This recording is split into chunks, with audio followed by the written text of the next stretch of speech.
turn me over to the elders so I disappear from her life because of your fear? I did what had to be done because you made me worthless.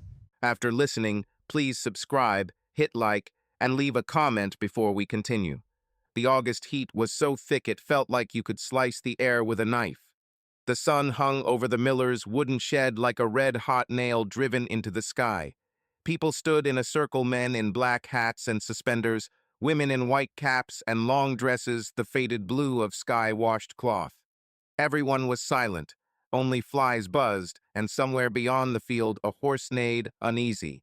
John Stock stood before the elders.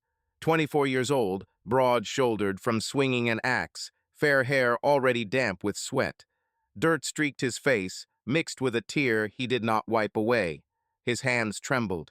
Eyes that were usually clear and lively now looked through people, through trees, through everything. Beside him stood a Yoder, also 24, thinner, taller, with dark hair that was always neatly combed. His palms were so sweaty he kept rubbing them on his pants, but the damp still seeped through his shirt and clung to his back. He did not look at John. He stared at the ground. Bishop Ishak Miller held a sheet of paper plain and white, yet what was written on it seemed black as tar. He read slowly, with pauses, each word dropping into the hush like a stone into a well. Brother John Stock is accused of breaking the Ordnung, the community code. He assembled a machine with an engine, a forbidden machine, a machine of the English world, a machine of the devil. Someone in the crowd gasped. A woman crossed herself. The children went still. They did not grasp at all, but they felt something terrible was happening. Mary Lapp stood apart by the oak fence. 18 years old, fine-boned features, eyes the color of rain-soaked moss. She was trembling. Her white cap sat a little askew, as if she had put it on in a hurry. In her hands was an old kerchief twisted so tight her fingers had turned white. Her eyes were full of tears, but she would not let them fall. Not here, not in front of everyone.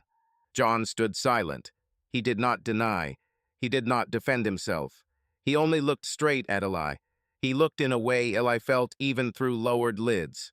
"You told them," John said, quietly. So quietly someone might have thought he whispered. But in that silence, his voice sounded louder than thunder. "You." Eli flinched. He raised his eyes. Their gazes met. And in that instant, everything that had been between them, years of friendship, dawns in the fields, laughter by the river, promises to remain brothers until death shattered like dry clay under a horse's hoof. The air smelled of iron and of betrayal. Bishop Ishak lifted his hand for silence, though no one was speaking. Brother Yoder informed the council about this violation, as any faithful member should. He fulfilled his duty to God and to the community. Eli felt something tear inside his chest. Duty. Yes, it was duty. He had told himself that every morning since he spoke those words before the elders. He repeated it at night when he could not sleep. He had done the right thing. The right thing. Then why did Mary's eyes look at him as if he had taken a life? John still said nothing. He nodded slowly, without looking away from Eli. "I understand," he said. "Now I understand everything." John said nothing more. He turned and walked away, slowly, through the ring of people that parted for him as if for a leper. No one touched him. No one spoke. Mary started after him, but her mother caught her by the hand. "Do not," she whispered, "not in front of everyone." Mary stood and watched John vanish around the corner of the barn. Then she turned back to Eli and looked at him in a way that made him feel as though someone had punched him in the gut. He had done it for faith, for the community, for God. That was what he told himself. But deep inside, in the place he was afraid to look, he knew the truth. He had done it out of fear.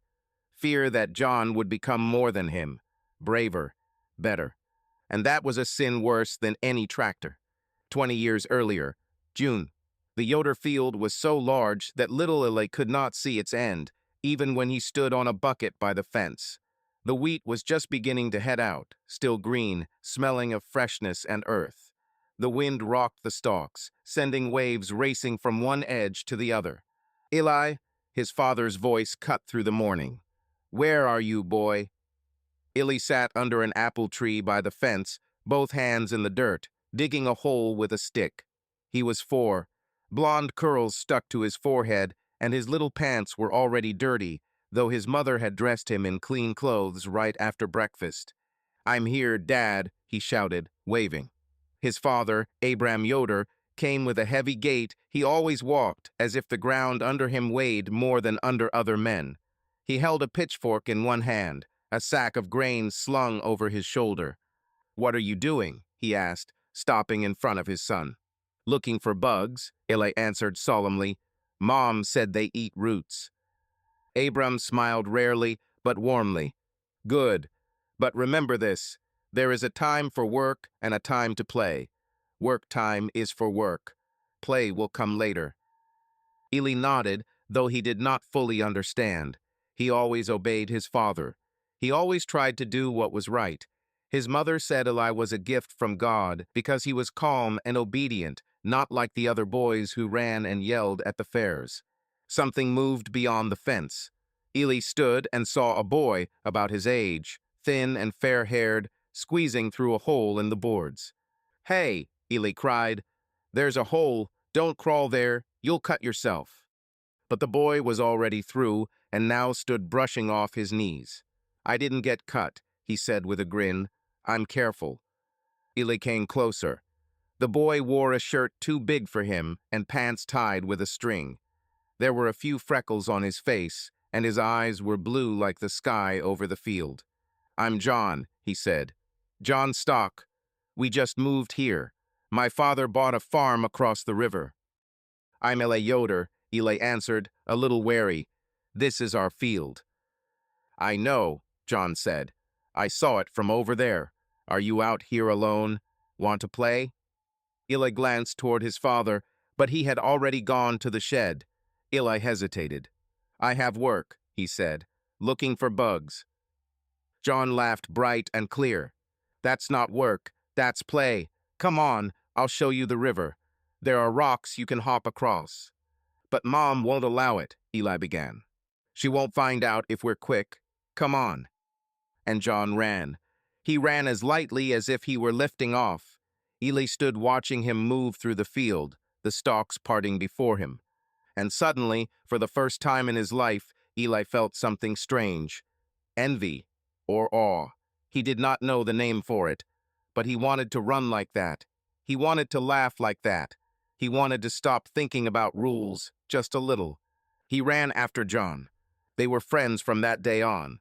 Each morning, after prayer and breakfast, Eli found a way to slip off to the river where John was already waiting.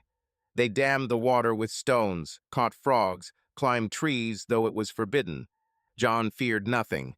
Once he climbed onto his barn roof to watch the sunset, and his father whipped him for it. The next day he was smiling again, dreaming up new adventures. Eli was different. He always double-checked before doing anything. He remembered every rule his mother preached. Do not run too fast, do not shout too loud, do not forget to pray before meals. He loved order. He loved knowing what tomorrow would bring. But beside John, he felt something else. Freedom, as if the world could be bigger than fields and prayers. When they were 10, they went to school together, one room, 18 students, the teacher, Miss Esther, old and stern like a block of oak. John stared out the window during lessons. On the slate, he sketched wagons, horses, birds instead of words. The teacher rapped his fingers with a ruler, but he did not cry. He only looked at her and smiled. "What do you think is out there beyond the hills?" John asked one day as they sat on the riverbank with their legs dangling in the water. "There are other farms," Eli answered, chewing a blade of grass. "And a town. You know that." "No, I mean farther. Beyond the town. Beyond everything." Eli was quiet. He had never thought about that. His world was here. Fields, church, family. Why think about anything else? "I don't know," he said honestly. "I want to see," John said softly. "Someday." A chill slid through Eli's gut. He knew such thoughts were not right. The community did not look kindly on those who gazed past the borders. The English live out there, in their cars and pride. There is no God there. You should not think like that, Eli said carefully. John turned to him and smiled. Why not? God is everywhere, isn't he? Why wouldn't he be out there too? Eli did not know what to say, so he said nothing.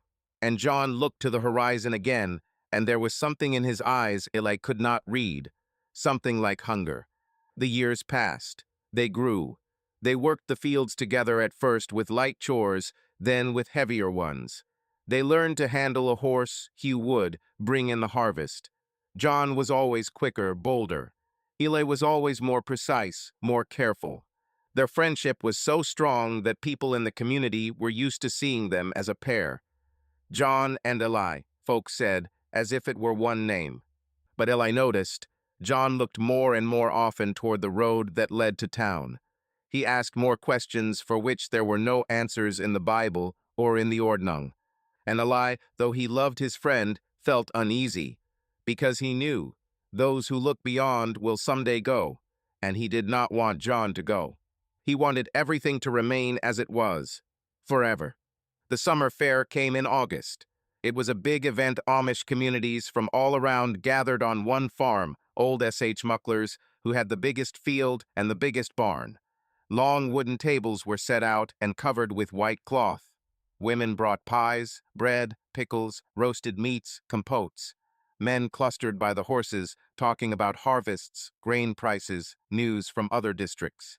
Children ran between tables, laughing, playing hide and seek by the hay barn. The older girls sat on benches sewing or talking quietly, and the boys tried to sneak glances at them, though everyone noticed. That summer, John and Eli were 17.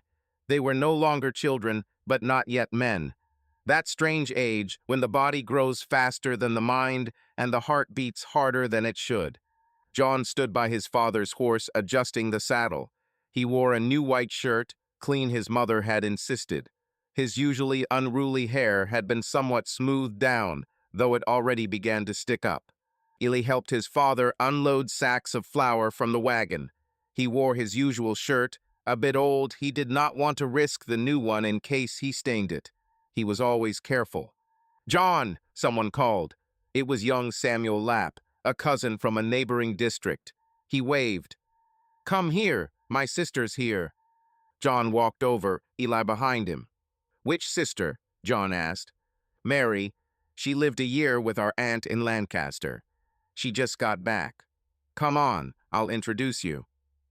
They went to the tables where the girls were laying out food, and there, by a basket of apples, she stood, Mary Lapp. She was not the tallest, not the most striking, but there was something about her that caught the eye. Maybe it was the way she smiled, slightly sad, slightly mysterious, or the way she held her head proud, but not proud-hearted. Chestnut hair tucked under a white cap, green eyes like grass after rain, hands delicate yet strong hands used to work. "This is my sister Mary," Samuel said. "Mary, this is John Stock and Eli Yoder."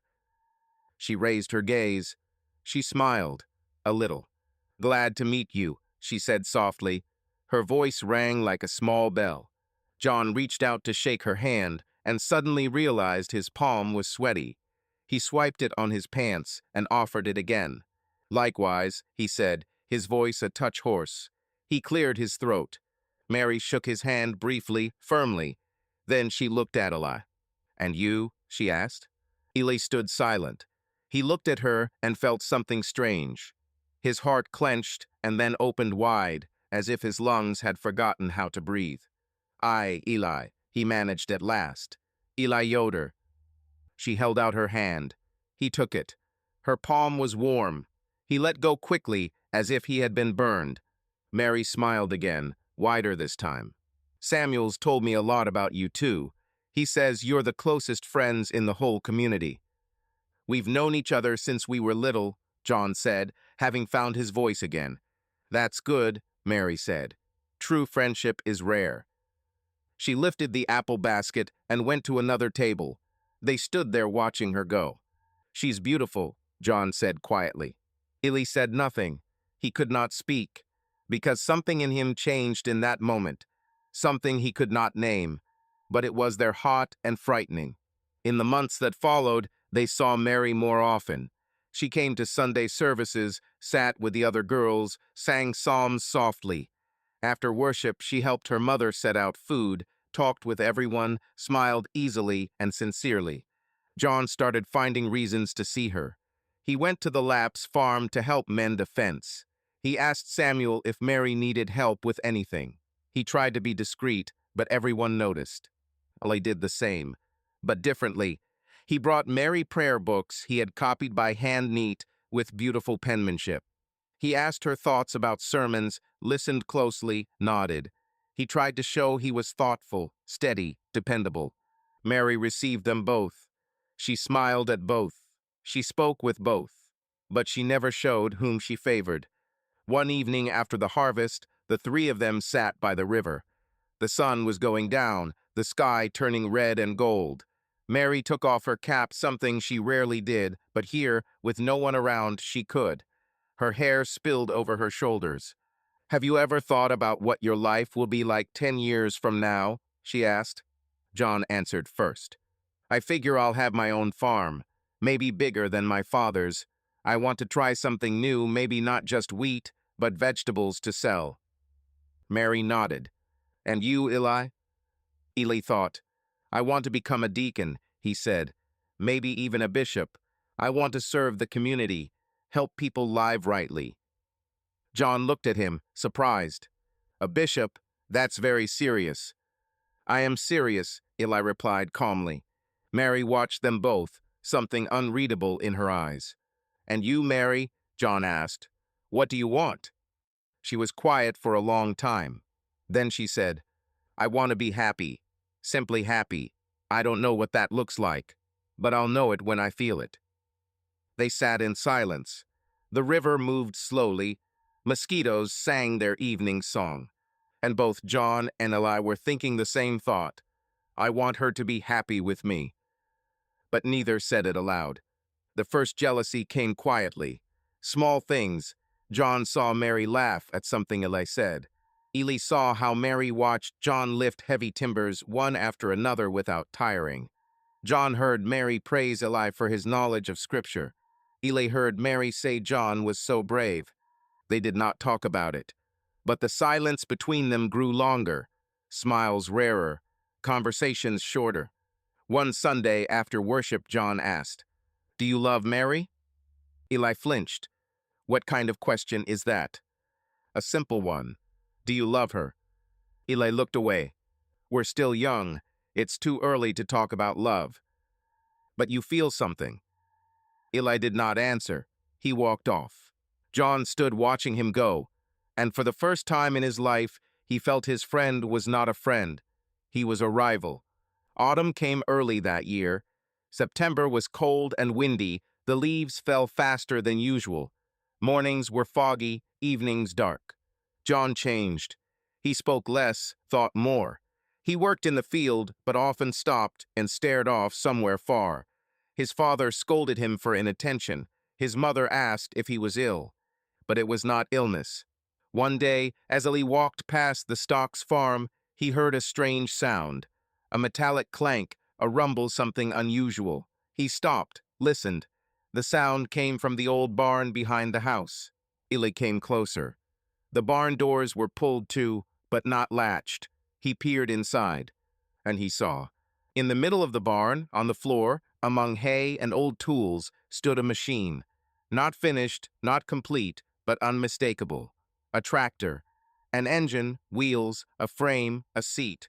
The parts were old, rusty, gathered from somewhere, but it was a tractor. John stood over it, holding a wrench, his face black with grease. He turned and saw Eli. For a moment fear flashed in his eyes. Then something else, defiance. "What is this?" Eli asked quietly, stepping in. John set the wrench down slowly. "A tractor," he said simply. "I can see it's a tractor. Where did it come from?" "I built it. From parts. The English throw them away when they break. I find them, bring them here, put them together." Cold spread through Eli's body. "You know it's forbidden. You know what the Ordnung says." "The Ordnung says many things," John answered evenly. It says we must not use electricity, yet we use kerosene. It says we should not wear buttons, yet we use pins. Where is the line, Eli? Where is it? The line is where the community says it is, Eli replied firmly. The line is where God says it is. John smiled bitterly. God said nothing about tractors. People did. Elders, men who fear change. They do not fear it. They protect us. From pride, from the world. Or they keep us in a cage, John said softly. Eli said nothing. He looked at the tractor, at his friend, and did not know what to feel. Anger? Disappointment? Fear? Why do you need this? He asked at last. John sat on an upturned crate and wiped his hands. To see if I can. To make something with my own hands. Not just plant and harvest, year after year. To create something different. Do you want to leave the community? Eli asked bluntly. John looked at him. I don't know. Maybe. Someday. The words hit Eli like a fist. You can't. You were born here. Your family is here. Your life is here. My life is where I choose to live it, John said. Eli shook his head. You're being reckless. If the elders find out. They will not find out, John cut in. Not if you don't tell. Their eyes locked. The air between them hung heavy like a storm cloud. I won't, Eli muttered at last. But you must stop. Tear it down. John did not answer. He only picked up the wrench and went back to work. Eli left, but his heart felt leaden. He knew something had changed forever. In the weeks that followed, Eli tried not to think about the tractor, but it was everywhere in his thoughts, in his dreams, in his prayers. He prayed that John would stop, that he would see his mistake. John did not stop. One evening, as Eli walked past the Stocks farm, he heard the sound again, and saw light in the barn. He halted. He wanted to keep walking, but his feet carried him there. He looked inside, and he saw not only John. Mary was there. She stood beside him holding a kerosene lamp, lighting the parts he worked on.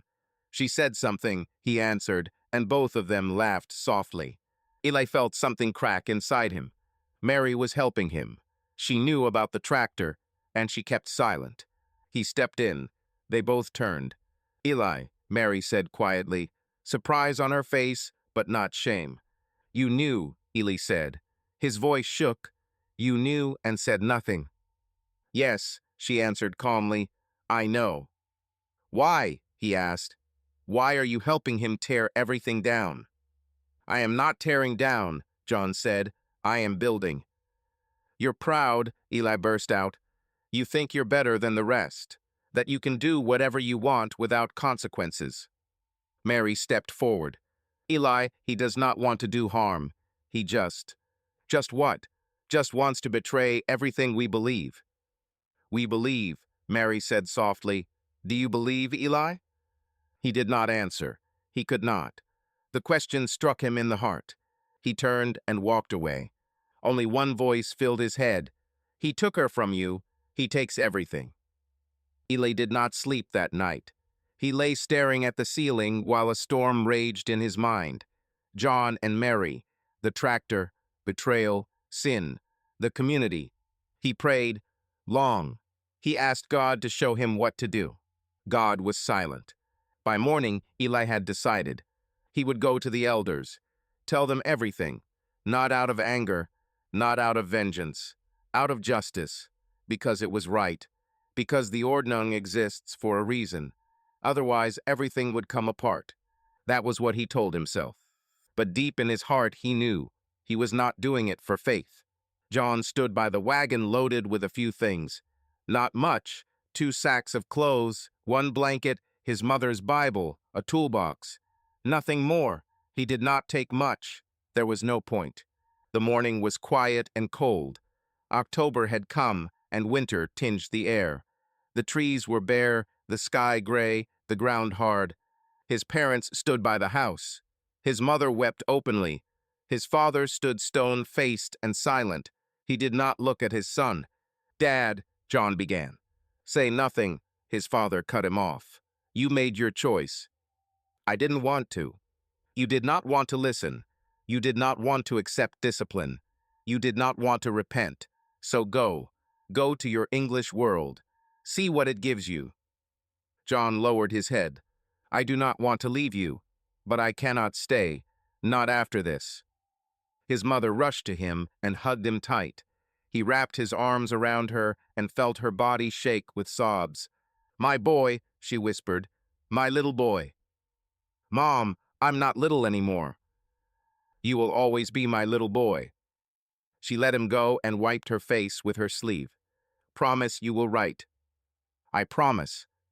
His father turned and walked into the house. He did not say goodbye.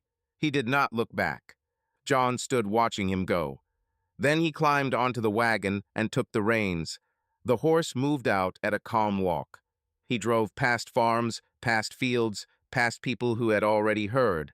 Some turned away. Some looked on with pity. Children waved, not understanding why the grown-ups were so sad. He drove past Mary's house. She stood by the fence. Her eyes were red, her face pale. He stopped the wagon. Mary, don't say anything, she said softly. Please. He kept silent. I knew this would happen, she went on. Ever since I saw that tractor. I knew, but I hoped. Her voice faltered. I'll come back, John said. Maybe not soon, but I'll come back. No, she said, shaking her head. You won't, because the one who returns won't be you. She took a step back. Good luck, John Stock. May God keep you. She turned and walked toward the house. She did not look back. John sat and watched her go. Then he flicked the reins. The horse moved on. He drove past the Yoder's place. Illy stood by the gate, arms crossed over his chest, face cold, closed off. John halted the wagon one last time. Do you want to say anything? He asked. Illy was silent for a long while. Then, I did the right thing. John nodded. I know that's what you think. You broke the Ordnung. You betrayed the community. No, John said quietly. I betrayed only you. Illy clenched his jaw. I don't need your forgiveness. I'm not forgiving you, John replied. I just want you to know this. I understand. You were afraid. Afraid I was taking something from you. Mary, or something bigger. I don't know what exactly, but you were afraid, and you destroyed what you were afraid of losing. You don't understand anything, Illy whispered. I do. Better than you think. John picked up a small metal object from the seat. A tractor part and engine piece, small but well kept. He held it out to Illy. Take this. Maybe one day you'll remember we were friends, before you got scared. Illy did not take it. He stood still. John set the part on the ground by the gate. Then he flicked the reins for the last time. The wagon rolled on. Dust rose behind the wheels, trailing across the road, past the fields, over the hill. The first week after John left was the hardest. Illy tried to live as always. He worked the fields, prayed, went to services. He smiled when he was supposed to. He answered when asked. But inside, there was emptiness. People praised him, said he had done the right thing, that he had shielded the community from sin, that God would bless him for it. Bishop Ishak even hinted that perhaps Illy could become a deacon in a few years, that his heart was rightly set. Illy thanked them, nodded, kept quiet. But at night he could not sleep. He closed his eyes and saw John's face. That last look, not anger, not hatred, just understanding, cold, bitter understanding. And the words, you destroyed what you were afraid of losing. Illy lay in bed staring into the dark and asked himself, is it true? He tried to pray, but the words would not come, as if God had turned away. One evening, after supper, his mother asked, Are you all right, son? Yes, Mama. You hardly eat, and you hardly speak. I'm just tired. She looked at him for a long time, then set a hand on his shoulder. You did the right thing, she said softly. I know it is hard, but God sees your heart. Illy nodded, but he thought, and what if God sees the truth? What then? Eli avoided Mary. After John left, he could not meet her eyes. He knew she blamed him. He knew she had not forgiven. But one day she came herself. He was working by the fence, fixing boards, when he heard her voice. Eli. He turned. She stood a few steps away in a simple gray dress, her prayer cap neatly tied. Her face was calm, but her eyes were cold. "Mary," he said quietly, "we need to talk." He nodded and set the hammer down. They walked a little farther, behind the barn, where no one could hear. Mary stood with her arms crossed. "Why did you do it?" she asked plainly. Eli hesitated. "I did what I had to, for the community." "That's a lie." He looked up, startled. "What?" "You're lying," she repeated evenly, "to yourself and to me. You didn't do it for the community. You did it for yourself." "That's not so," he began, but she cut him off. "You did it because you were afraid. Afraid John was better than you, braver, freer, afraid I would choose him and not you." Eli felt his face burn. That doesn't matter." "It does, because you did not betray him, Eli.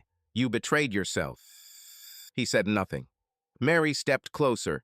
Her gaze was steady, unyielding.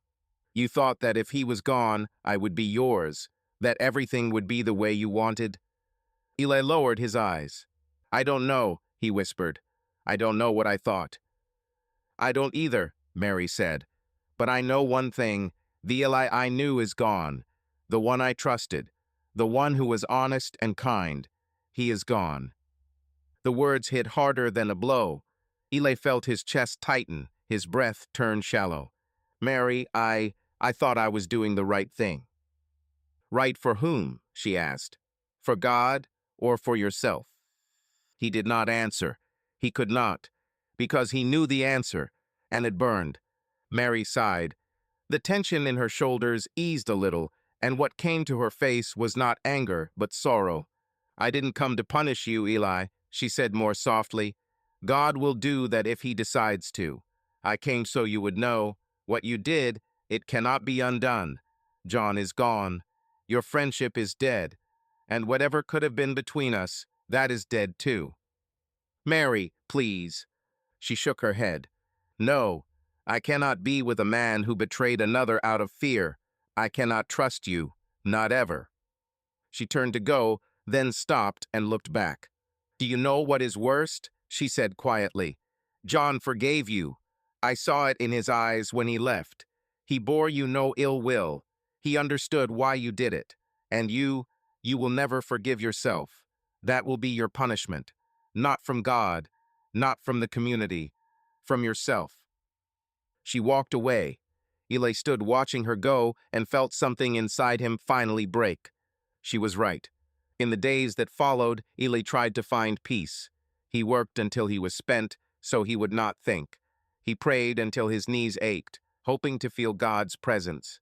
He read the Bible over and over, searching for justification. Nothing helped. He thought about Mary's words, about John forgiving him. How could he, after all of it? After the betrayal, the public shame, the loss of everything? Eli remembered that last look. Not hatred, understanding. "You were afraid." Yes, he was afraid. Afraid John would become more than him. That Mary would choose him. That Eli himself would be left in the shadow, unwanted, not good enough. He had not feared for his faith, not for the community. He had feared for himself. And that fear had destroyed everything. One morning, while he was feeding the chickens, his father came up to him. "Son, I hear you and Mary Lapp are no longer speaking." Eli did not look up. "Yes, Papa." "Why?" "She's angry with me, because I told on John." His father was quiet, then said, "She has a right to be. Betraying a friend is a heavy sin." Eli snapped his head up.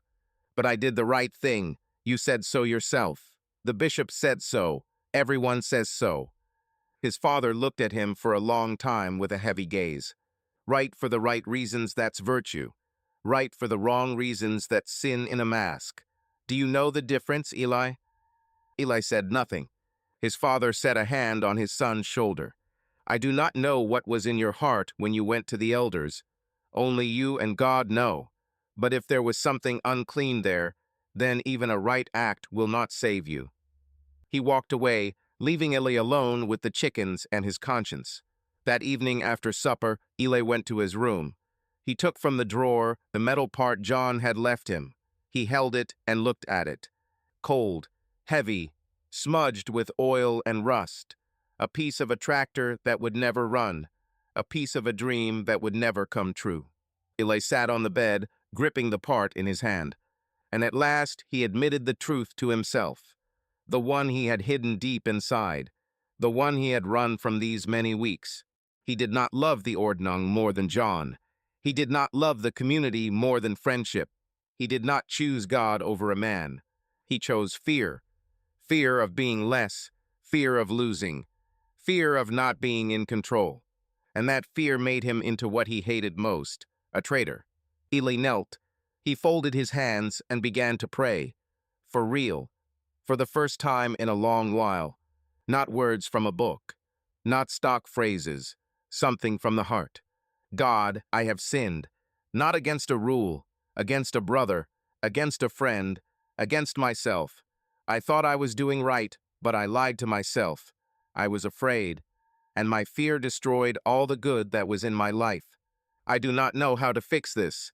I do not know if it can be fixed at all. But I know this. I must live with it, every day, to the end. He prayed a long time, until the candle burned down, until the night grew deep. And when he finished, he felt not relief, not forgiveness, but something else. Clarity. He understood. Forgiveness would not come easy. Not from God, not from Mary, not from himself. It might not come at all. But he had to live. He had to carry this weight. He had to remember what he had done, so he would never do it again. That was his punishment and his lesson. 6 months passed. Winter came and went. Spring blossomed, filling the fields with green and hope. But time dragged for Eli like a wagon loaded with stones. He kept living. He worked. He prayed. He went to services. People gradually stopped talking about John. The life of the community went on as always. The rhythms of seasons, labor, prayer, as it had been for centuries. But something in Eli had changed. He grew quieter. He smiled less. When he spoke, his words were careful, weighed. He no longer sought to be a bishop. He did not speak of the future. He lived day to day, as if afraid to look farther. Mary married in the spring. Daniel Zook, a good fellow from a neighboring district. The wedding was modest but joyful. Eli was there because everyone was there. He offered congratulations, wished them well. Mary thanked him politely but coolly. Daniel did not know the story, so he was friendly and open. Eli watched them dance plain, modest as permitted, and he felt not jealousy, not pain, only emptiness. He had lost Mary long before she married. He lost her the day he went to the elders. April brought news. Eli was sitting at the table when his father came in holding a letter. "This is for you," he said, "from town." Eli took the letter. There was no return address on the envelope, only a postmark, Lancaster, Pennsylvania. He opened it. Inside was a single page, written in neat, firm handwriting. Eli, I am not writing to accuse you, not to forgive you, only so you will know. I live in Lancaster. I work on a farm, but not an Amish one. And English families. They are good people. They pay fairly. I am learning reading books I never saw at home. About machines, about the world, about how things work. I will not say I am happy, but I am free. Free to make mistakes. Free to find myself. Free not to be afraid. I know you are in torment. Mary wrote me and told me. Do not be angry with her, she worried for you, despite everything. She is a good person. I hope you know that. I cannot say I forgive you. Maybe one day I will. Maybe not. But I want you to know I do not hate you. I understand why you did it. Fear makes people into what they do not want to be. Live, Eli. Live so you do not fear anymore. John. Eli read the letter several times. Then he folded it carefully and slipped it into his pocket. That evening Eli went to the river, the place where he and John had spent their boyhood days, where they laughed, dreamed, built little dams. He sat on the bank with his feet in the water. It was cold, but it refreshed him. He took the metal part from his pocket. He held it and looked at it in the light of the setting sun. A piece of a tractor, a piece of a dream, a piece of a friendship that had fallen apart. He could throw it into the water, be rid of it forever, forget. But he did not. Instead, he put it back in his pocket, close to his heart, because it was a reminder, not of betrayal, of the price of fear, of what happens when you let it rule you, of how easy it is to destroy something precious by trying to keep it. Eli sat and watched the river flow, steady as always. The sun sank behind the hills, painting the sky red and gold. He thought of John, somewhere out there in Lancaster, among the English and their machines, in a world Eli would never see. He thought of Mary, in Daniel's house, building a new life, one without Eli. And he thought of himself, here by the river, in the community where he was born, where he would live, where he might die. But now different, changed for good. Not better, not worse, just different. A man who had learned the price of fear, and now had to live with that knowledge to the end. Years went by. Eli never married. He turned down offers to become a deacon. He worked his father's farm, and after his father died, his own. He lived simply, modestly, quietly. People respected him. They said he was reliable, hardworking, devout. No one mentioned John. No one knew that Eli kept, close to his heart, the old rusty part. That every night before sleep he prayed not only for himself, but for John, wherever he might be, whatever he might be doing. That every morning he woke and looked at the road that led to town, and a part of him hoped to see a wagon returning, though he knew the John who had left was gone, just as the Eli who had betrayed was gone. One day, 20 years after John's departure, Eli sat on the porch watching the sunset. His hair had gone gray, his face lined by labor and long reflection. His hands were rough, his back ached. He was old. Not in years, he was only 44, in soul. Suddenly, he heard a sound, a motor, an automobile, a rarity here. Sometimes English folks drove by, tourists looking at the Amish like animals in a zoo. But this car stopped, by his gate. Eli stood and squinted.